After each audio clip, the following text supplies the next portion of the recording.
You are out of your depth. Step aside or lose your place. I never had a place. Open it, Mother, and tell them whose name is on that trust.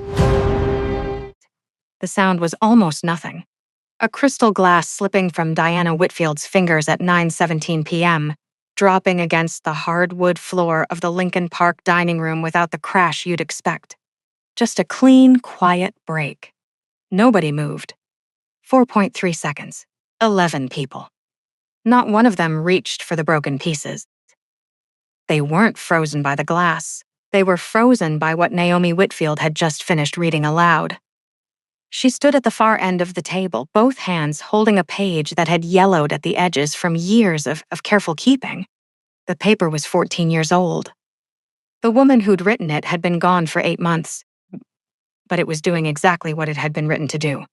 Naomi didn't look at her mother. She didn't look at her sister. She didn't look at her sister. She looked at the page and turned to the next one. What Diana Whitfield had spent 14 years protecting ended on a December evening. Not because of a lawyer. Not because of a powerful man. Because a grandmother had loved her granddaughter enough to tell the truth from beyond the grave. Stay right here. Because what happened at that dinner table on December 24th changed everything. And I mean everything. For every person in that house. If you're new to this channel, hit subscribe before this story goes any further. We tell stories every week that stay with you, long after the last word. And you don't want to miss them. I want to hear from you right now. Drop a comment and tell me where in the world you're watching from and what time it is there. Every single week, people listen from every corner of the globe, and I read every comment. This is a story about a woman, a man who stood beside her when no one else would, and a grandmother who spent 14 years making sure the truth would survive. Let's begin. Naomi Whitfield had spent 30 years learning how to take up less space, not the physical kind. She was 5'8", and she'd stopped apologizing for that at 22. But the other kind, the kind measured in how loud you laugh, how much you want, how clearly you say what you mean when someone you love is in the room, that she had always carefully managed. She learned it young. She was 9, the first time she understood that something about her was being quietly compared to something about Jade. Her aunt had reached out at a family gathering, taken Jade's face in both hands, and said, not unkindly, which was somehow the worst part, "Look at this one. Light and bright and beautiful." Nobody said anything. Her father found something interesting on the opposite wall. Her mother smiled the way she always smiled when a comment floated into the room that she didn't want to catch. And Naomi, standing 3 feet away, learned something without being taught it directly. Some things about you will be loved easily. Other things will have to justify themselves. Know the difference early. Adjust accordingly. She had no name for it at 9. Her body remembered anyway. What she did with that knowledge was this. She found architecture. At 13, she discovered that a building couldn't be compared to another building in the same casual, offhand way it could be done with daughters. A building either stood or it didn't. A room either worked or it didn't. The structural logic of a space was answerable to physics and human need, not to someone else's idea of what deserved value. She spent every afternoon drawing floor plans in the margins of her notebooks, rooms that belonged to no one yet, rooms that couldn't be taken. Bauk. By 30, she was a senior architect at Halcyon Design Group on the 31st floor of a building. She had helped redesign 3 years earlier.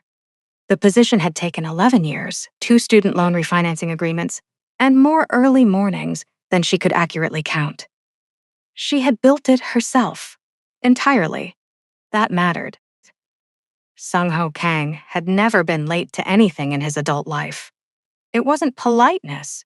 People who knew him only as the CEO of Kang Capital Group, a private equity firm valued at $2.7 billion, assumed it was professional discipline.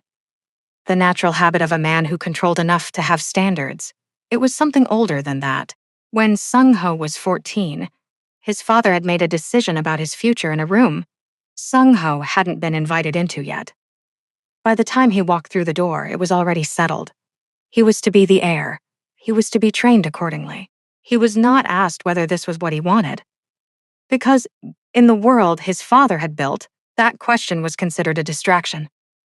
Sung-ho had learned, over the following 19 years, to always arrive before the door closed. Being early was the only form of control he had trusted for a long time. They had met 19 months ago at an urban development conference at the Chicago Architecture Center. Naomi was presenting a community impact review. A real estate developer 3 seats to Sung-ho's left had just finished a proposal for a mixed-use South Side tower. 72 units, rooftop amenity deck, ground floor retail. Profitable, efficient. Technically within every zoning guideline. Naomi called it financially optimized and humanly irresponsible, in front of 200 people, without raising her voice. The developer's face went through several colors. The room held its breath. People glanced sideways at each other, waiting for the retreat. The softening, the professional cushion women in rooms like that were expected to produce on demand. She didn't produce it.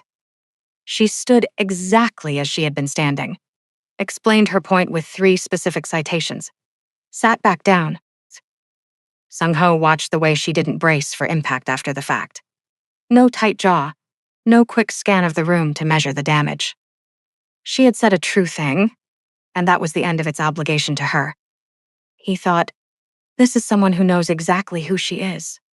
He waited until the networking reception to introduce himself, found her near the window with a glass of water looking out at the Chicago River. Told her without preamble that her critique had been correct. She looked at him for a long moment.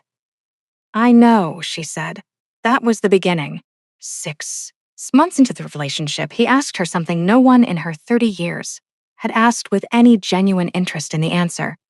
They were sitting in his car after a dinner that had run 2 hours longer than planned, neither of them ready to end the conversation. He turned to her and said, What do you want? Not tonight. Not this week. What do you actually want? She didn't answer right away. She looked out the window long enough that a different kind of man might have moved on. He didn't move on. He waited. Not impatiently, not as performance, just the way someone waits for something they actually intend to hear, she told him. All of it. The building in Bronzeville she'd been designing in her head for 4 years. The community center that didn't exist yet, the specific quality of light she wanted in the east-facing rooms. He listened to every word. She had been engaged to him for 6 months and 3 days when Diana Whitfield called on a Tuesday afternoon in early December and invited them both to Christmas Eve dinner at the Lincoln Park House. Just family, Diana said. Nothing formal. Naomi held the phone for a moment after the call ended. Sung-ho was watching her from across the kitchen. She's never invited me before, he said. Not an accusation, an observation. I know. Do you want to go? She thought about it honestly. She thought about the part of her that still believed families could choose in any given moment to become something better than what they had been. She thought about her father's voice last Easter, quieter than usual, saying, I miss you in the careful way of a man who doesn't know how to say harder things. Yes, she said, I want to try. They arrived at 7:23 p.m. The house was lit from inside, warm against the December dark. Through the front window, she could see the dining table already set, candles, the good china, the arrangement Diana used for occasions she considered significant. Sung-ho stopped at the threshold of the living room. 3 seconds.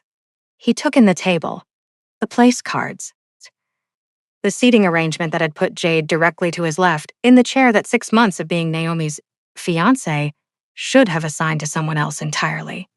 He didn't say anything. He reached for Naomi's hand, not urgently, just steadily, and they walked in together. It wasn't until the appetizers were cleared and Diana set her fork down with a specific kind of deliberateness understood. This dinner had never been about Christmas. The dinner began the way Diana Whitfield designed all things she intended to control, beautifully. The table was impeccable. The wine had been opened at the correct temperature. Conversation moved through the early courses, the way it does when a host has carefully chosen which roads are available, familiar topics, surface pleasantries, the kind of words that fill a room without requiring anyone to say anything true. Naomi knew this table. She had grown up at it. She ate and listened, and watched her mother manage the room the way she always had. Not loudly, not obviously, but with the quiet efficiency of someone who had been doing it for decades and no longer needed to think about it consciously. Diana directed the conversation like water around stones. Nothing landed anywhere she hadn't intended it to land. Victor Hayes sat across from Naomi. Quiet, pleasant, asking Sung-ho careful questions about urban investment. Her Aunt Ruth was talking to Claire about something Naomi wasn't following closely. Her Uncle Leonard had refilled his wine twice. Jade sat to Sung-ho's left and said very little. That was the first thing Naomi registered. Jade was not someone who said very little. Jade filled rooms. That had always been her gift, or what had been cultivated in her as one. But tonight she was quiet in a specific way, the way a person is quiet when they already know what's coming and have been told to wait. Diana set her fork down after the main course was cleared. Clean, deliberate. The sound of it against the china was small, but it was the kind of small that pulls everyone's attention without appearing to try. I want to talk about something important, Diana said. Not a question. Not a request. An announcement. Naomi set down her wine glass. This family has always put family first. Diana's voice was measured, warm in the specific way of someone who has rehearsed warmth, and sometimes that means making difficult choices. Choices that benefit everyone, even when they're not easy in the short term. She looked at Naomi. Sung-ho is a remarkable man. Anyone can see that. A pause, just long enough. And Jade has known him longer than you realize. They have a connection that, I think, if given proper space, could become something significant, something that would be good for everyone involved. The table went still, not dramatically, just still. Naomi counted 3 seconds before anyone breathed differently. What I'm asking, Diana continued, her voice staying warm, staying measured, staying everything it had been rehearsed to stay, is for you to consider stepping back, for the family. For Jade. Naomi looked at her mother, then at Jade. Jade's hands were folded in her lap. Her expression was soft, slightly pained, the practiced look of someone who hated to be the cause of difficulty. But her eyes weren't surprised. Her eyes were waiting. Naomi had seen that expression before. She just hadn't known what to call it until now. Jade and Sung-ho are simply better suited, Diana added, as though the silence had been a request for elaboration. You have to understand. Some things are about compatibility, about the kind of presence that fits a certain world. A slight pause. Jade understands that world. There it was. Not stated loudly.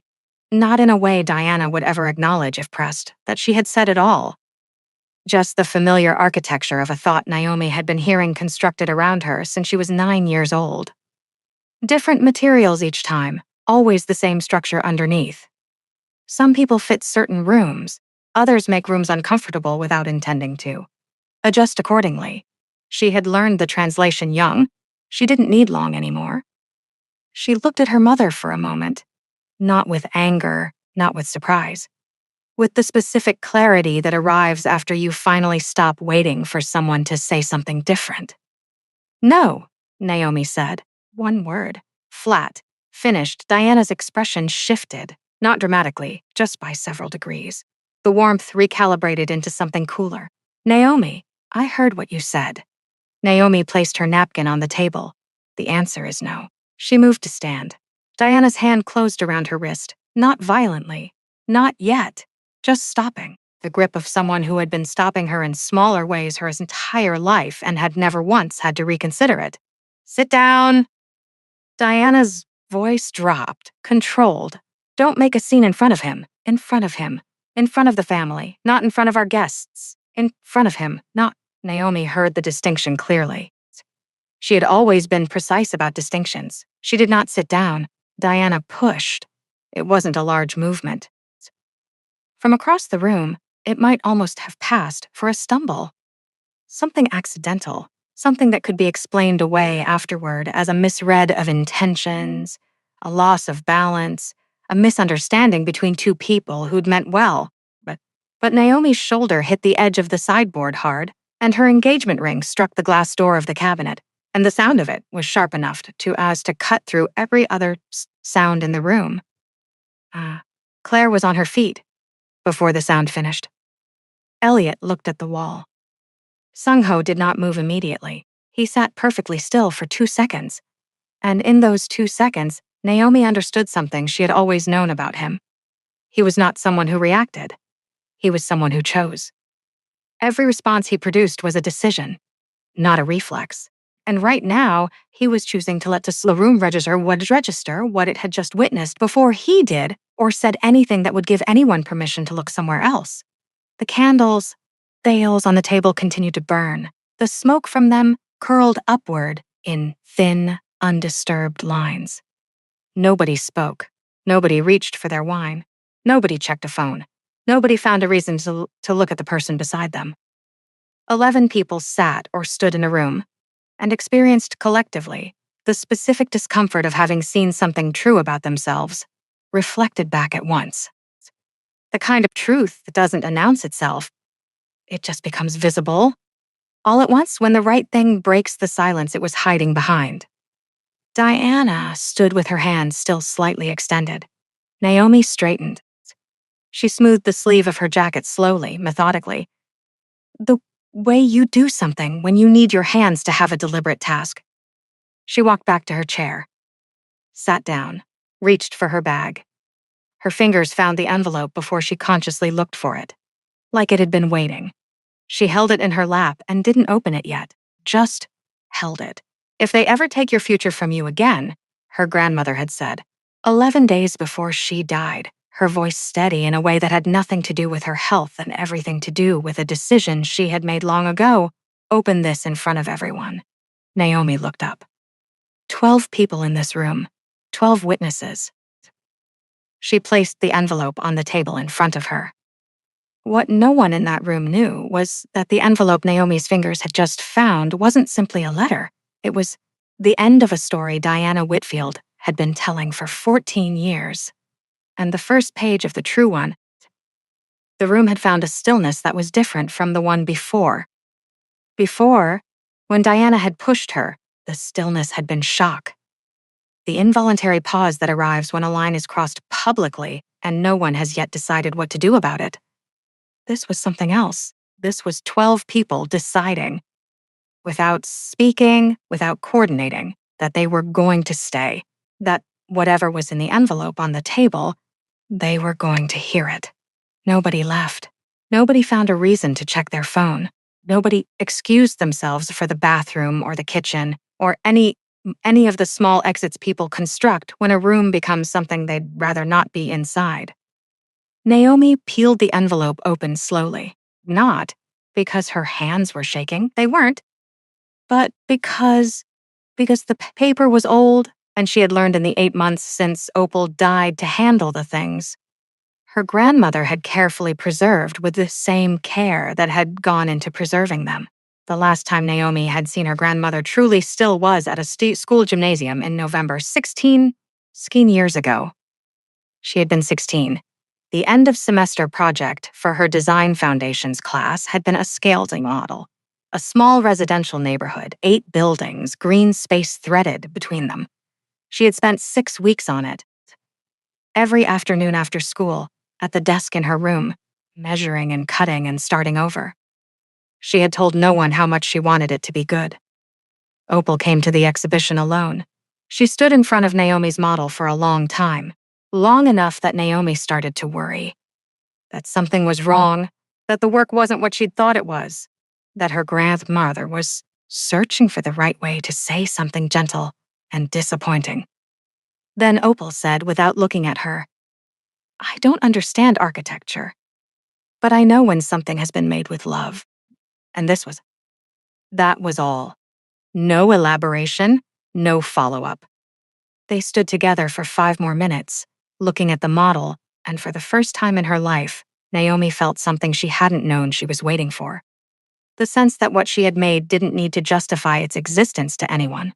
She already knew who I was, Naomi thought now, sliding the first page free. Before I did. The letter began in Opal's handwriting, precise, deliberate, the penmanship of a woman who believed that how you wrote something was a form of respect for what you were saying. Naomi, if you are reading this in front of the family, know this. I did not collect these documents because I wanted anyone to suffer. I collected them because the truth deserved a witness. And you deserved protection. Naomi read it aloud. Her voice was even. The way you read something when you need the words to carry themselves. She turned to the first attached document. A trust fund, established by Opal Whitfield in March 2013, named beneficiary Naomi Whitfield. Initial value, $187,400. Account number, account institution name, date of establishment.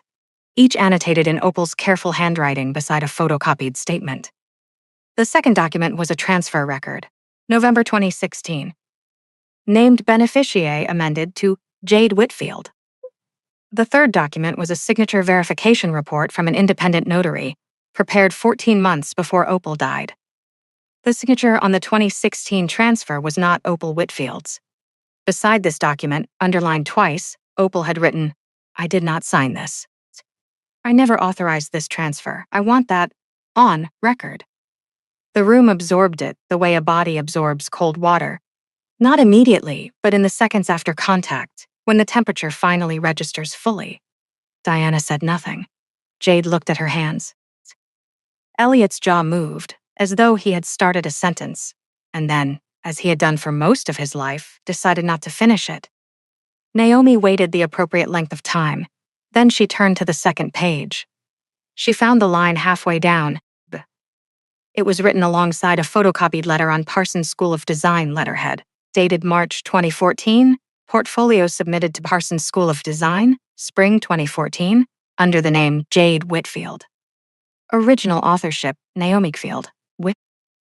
Naomi read it once to herself. Then she placed the page down flat on the table. She didn't look up. She looked at the letterhead. At the date, March 2014. And her mind did the arithmetic that hands do without permission when the numbers are ones you've been carrying for years without knowing what they added up to. She had been 22. The portfolio had taken 14 months. Every project in it had been built from something real. The neighborhood she grew up in, the library on the corner she had drawn and redrawn from memory, the community center that had never been built and she had always believed should have been. She had called it hers for the first time in her life, with the full weight of that word. Someone had taken her name off it, sent it out into the world wearing someone else's, waited for the acceptance letter it earned. Enrolled in September, Naomi thought about a kitchen table. Spring. The window open. Her mother sitting across from her, her voice carefully softened into something that sounded like sorrow. "Parsons didn't accept you. I know that's hard. There are other programs.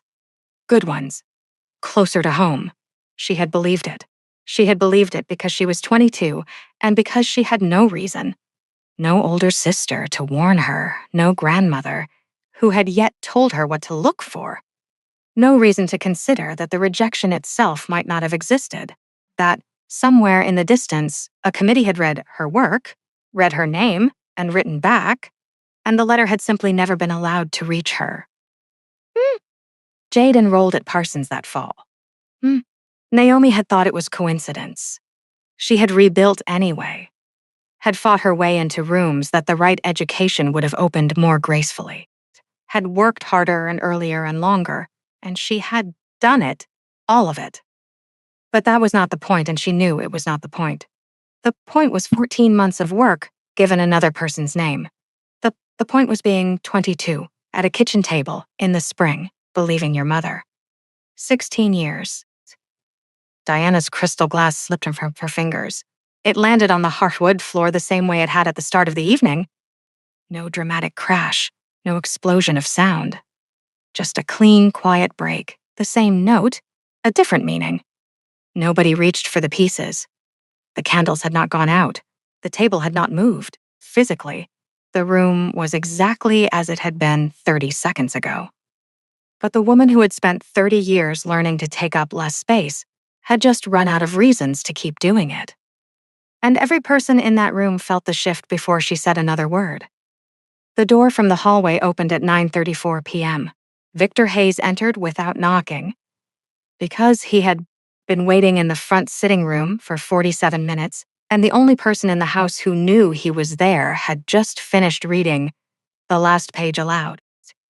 He was 61, gray at the temples, darks, suit, briefcase worn at the corners in the way of something that had been carried through many difficult rooms and was not troubled by one more. He crossed to the table, set the briefcase flat, opened it without rushing, and looked around at the 11 faces watching him. I'm Victor Hayes. Opal Whitfield was my client for 22 years. She asked me to be here tonight. He sat. He opened the first folder. He moved through the information the way Opal had always moved through difficult things.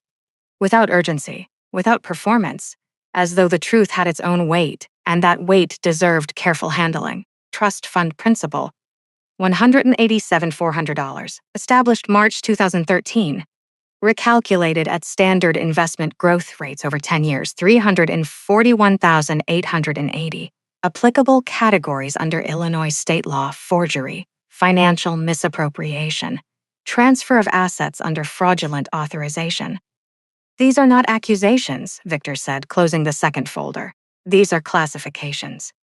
What they become, a civil proceeding, a private settlement, or nothing at all, depends on decisions made tonight and in the coming weeks. Opal's intention was not punishment.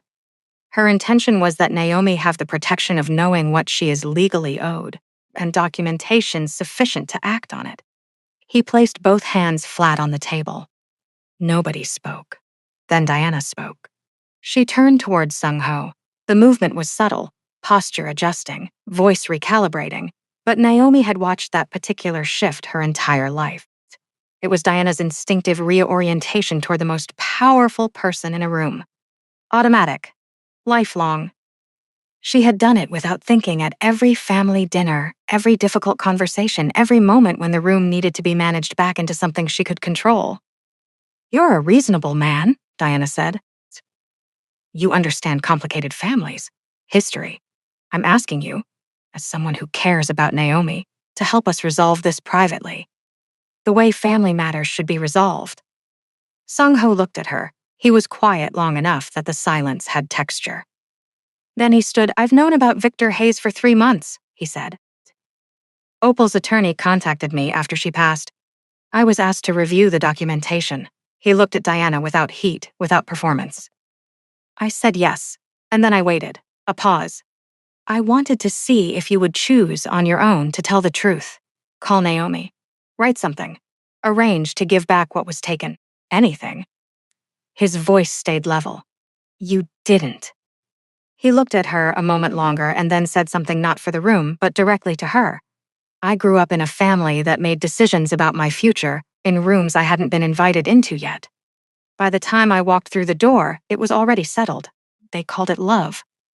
A brief pause. I know exactly what that looks like on the person it happens to. I recognized it the first time I saw Naomi in a room with you. He sat back down. The room received this without sound. Diana's phone rang.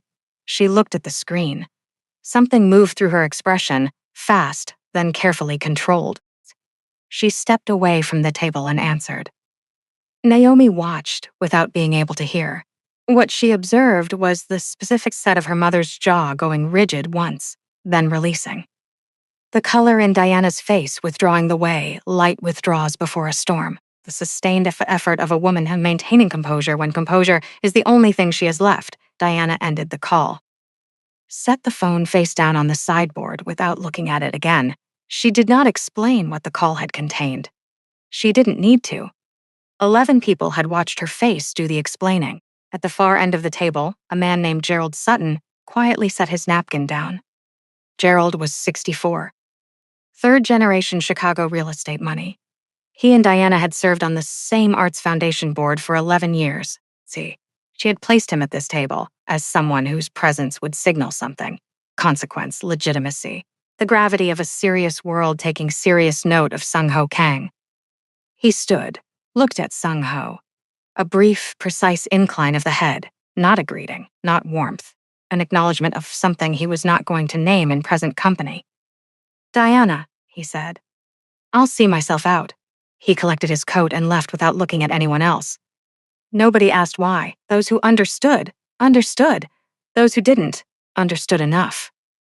Jade spoke next, not loudly, not with the staged grief that the moment might have accommodated. Just quietly, in the voice of someone who has been carrying a sentence for a long time and is finally too tired to go on carrying it. "Mom always told me I was more sensitive," she said, "that I needed more care, that Naomi was strong, that Naomi could handle things." She said it so many times I stopped questioning it. I accepted all of it. A pause. I told myself it wasn't taking anything from anyone, that it was just the way things were. She didn't look at Naomi. I know that's not an explanation. I just needed to say it once as a true thing. Nobody answered. Naomi looked at her sister, 26 years old, given everything, and somehow still arrived here, in this condition, in this room, and felt something she hadn't anticipated. Not forgiveness, not warmth. Something closer to exhaustion, and beneath the exhaustion, a kind of understanding. Diana had not only withheld from Naomi, she had built Jade into someone who could not stand without support and called that construction love. 2 daughters, 2 different kinds of damage. Elliot stood last. He did not look at Diana. He did not look at Jade or at the table or at the middle distance where people look when they are about to say something they are not quite ready to complete. He looked at Naomi. "You don't have to forgive me tonight," he said. His voice was unsteady in a way she had never heard from him before. "I'm not asking for that. I just need you to know. I saw things. For years. Things that didn't sit right, and every time I convinced myself that staying quiet was keeping the peace." He stopped. "I told myself I was protecting the family. A breath. I was protecting myself, and I failed you because of it. I'm sorry, Naomi." The room held it. Sung-ho placed one hand on Naomi's shoulder. One hand. Nothing more. He did not look at the room, he was looking at her, and the gesture said what needed to be said, that he was here, that he was not moving, that whatever the room decided to do next, that particular question was already answered. 4 months later, the name Diana Whitfield would appear in Cook County court records, ballot. But that night, in a dining room in Lincoln Park, what mattered was something quieter and more permanent than any legal document. The truth had been spoken aloud, in front of witnesses, and the woman who had carried it for 30 years had finally set it down. 7 months later, Jade settled the civil case in April, 11 weeks after Victor Hayes filed the initial documentation with Cook County courts. The agreement was reached outside of trial. Full restitution of $341,880, payable over 36 months, plus a formal written apology to be delivered before a gathering of the immediate family. No criminal charges were pursued, contingent on full payment adherence and the formal acknowledgement being made without condition. Jade signed the agreement on a Tuesday morning. Her attorney was present, Victor Hayes was present, a notary was present, Naomi was at work. She had chosen not to attend. She didn't need to watch it happen. She only needed it to happen. Diana resigned from the board of the Whitfield Arts Foundation in March. 7 of 9 members had submitted a collective letter requesting her departure before the February meeting closed. The philanthropy world in Chicago was, as it had always been, a series of connected rooms. Nobody announced anything. Nobody said anything publicly. The invitation lists for certain dinners quietly changed. The phone calls Diana had always been able to count on began arriving less frequently. Then, not at all. In May, a letter arrived at Naomi's office from Parsons School of Design.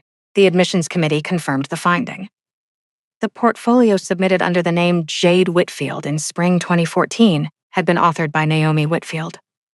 The school could not alter the historical record. What it could do was formally acknowledge the authorship and extend an invitation to participate in that autumn's alumni design exhibition as a featured contributor. The letter included a handwritten note from the current dean. 2 sentences. "Your work was exceptional. It should have carried your name." Naomi read those 2 sentences 4 times. Then she folded the letter back into its envelope and set it face down on her desk. She did not read it again for 3 days. Not because it didn't matter, because it mattered in the specific way that things arriving 16 years late always matter, with a weight that requires a patient, particular kind of container. Elliot did not ask for forgiveness. He showed up. In February, he drove Naomi and Sung-ho to 3 wedding venues, round trips, 4 hours, total, without being asked twice and without offering opinions unless directly prompted. In March, he appeared at their apartment on a Saturday morning with a set of tools and a question about a cabinet door that had been sticking. He stayed 6 hours, fixed several other things Naomi hadn't mentioned, ate dinner with them, and left without the conversation becoming anything heavier than it needed to be. In April, he called on a Thursday evening to ask how the Bronzeville project was coming along. "Good," Naomi said. "Slow, the way good things are." A pause. "That's right," he said. They talked for 22 minutes. After she hung up, Sung-ho looked at her from across the kitchen. "He's learning," she said. Sung-ho nodded. "People can." Trust didn't return in a single gesture. It came back the way it had always grown in the relationships that lasted, in small, unremarkable increments, accumulating over time without insisting on acknowledgement. Diana came to the office on a Tuesday afternoon in May. No appointment, no warning. She sat down across from Naomi's desk the way she had always occupied every room, as though her presence had been arranged in advance by virtue of what she was. She was dressed as she always dressed, carefully, precisely, in the manner of a woman who had always believed that presentation was a form of argument. She spoke for several minutes. She used words like protect and circumstances and the world I came up in. She talked about the decisions she had made with the information she possessed at the time, about the particular difficulties of the era she had navigated, about what she had believed she was preparing Naomi for. She did not say, "I was wrong." Sad. She said, "You have to understand why." Naomi listened without interrupting, let the full weight of it arrive without deflecting, without arguing, without reaching for any of the responses she had turned over in quiet moments for months. Then she stood, crossed to the office door, opened it. "Mom?" Her voice was even. Not cold, not warm. Something cleaner than either. "You did all of those things and called it love. I understand now why you needed to believe that." A pause. "But I don't need you to understand me to know who I am, and I don't need your agreement to move forward." She held the door open. Diana sat for a moment longer than was comfortable. Then she rose, picked up her bag, and walked to the door without looking directly at Naomi. She paused at the threshold. Half a second, the length of something she either considered saying or decided against, and then she was gone. Naomi held the door for 3 seconds after her mother's footsteps faded down the hallway. Then she closed it, not hard, not with emphasis. Just closed it the way you close something when its purpose has been fully served. She stood with her back to the room for 30 seconds. Felt her breathing return to its usual pace. This was not forgiveness. It was not the end either. It was something more precise than both. The moment she stopped waiting for a particular door to open and understood, quietly and without ceremony, that she had already walked through a different one. 7 months after Christmas Eve, Naomi arrived at the office at 6:43 in the morning. The city was doing what July does to Chicago, filling the eastern sky with flat, unhurried light that crossed the lake and landed on the glass towers without apology. From the 17th floor, she could see 3 bridges. The streets below were still quiet, the geometry of the city running clean through the morning, the way lines run through a drawing before it becomes a building. On her desk was the Bronzeville Project, a community center, 3 blocks from the street where her grandmother had grown up. And not her highest profile commission, not The one the architecture journals would photograph.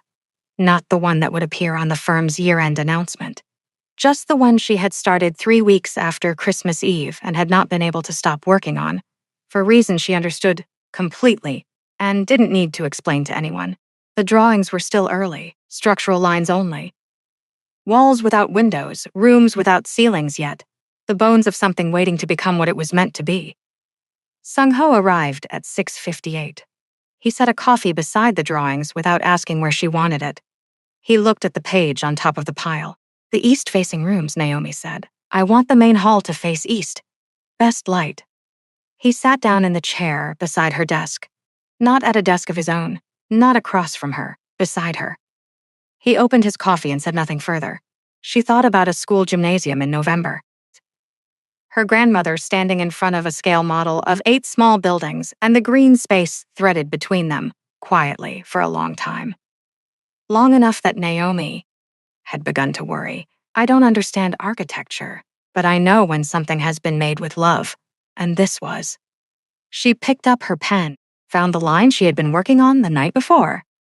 The entrance threshold, the precise moment a building first receives a person, that boundary between outside and inside, where the architecture makes its first promise, and continued. Her hand was steady. That was all it needed to be. Not a triumph, not a ceremony, just a woman at a desk in the early morning with a drawing in front of her and the particular quality of July light coming through the east-facing glass, and the knowledge, finally settled somewhere below conscious thought, that this was hers. All of it. The work, the morning, the hand that held the pen. No one had given it to her. No one could take it. If you've stayed with this story until now, I want to hear from you, not about Naomi winning. Not about Diana or Jade or the legal settlement. I want to know this. Have you ever been in a room where someone you loved asked you to make yourself smaller so they could feel bigger? Have you ever spent years believing a story about yourself that someone else wrote and one day discovered it wasn't true? That's what this story is really about. Not the trust fund, not the portfolio, not the powerful man in the room. It's about a woman who learned, slowly, painfully, with help from a grandmother who loved her enough to plan 14 years ahead, that the truth about who you are doesn't require anyone else's signature to be valid. Drop a comment and tell me where in the world you're listening from and what time it is there. I read every single one. Tell me what part of this story stayed with you. Tell me what you would have done in Naomi's place. And if someone in your life has ever been that person, the one who saw you clearly when no one else did, who quietly prepared for a day you didn't know was coming, share this story for them. Like this video if Naomi's story meant something to you. Subscribe so you don't miss what's coming next. Every week, stories like this one's about ordinary people, extraordinary courage, and the kind of truth that survives everything thrown at it. Thank you for being here.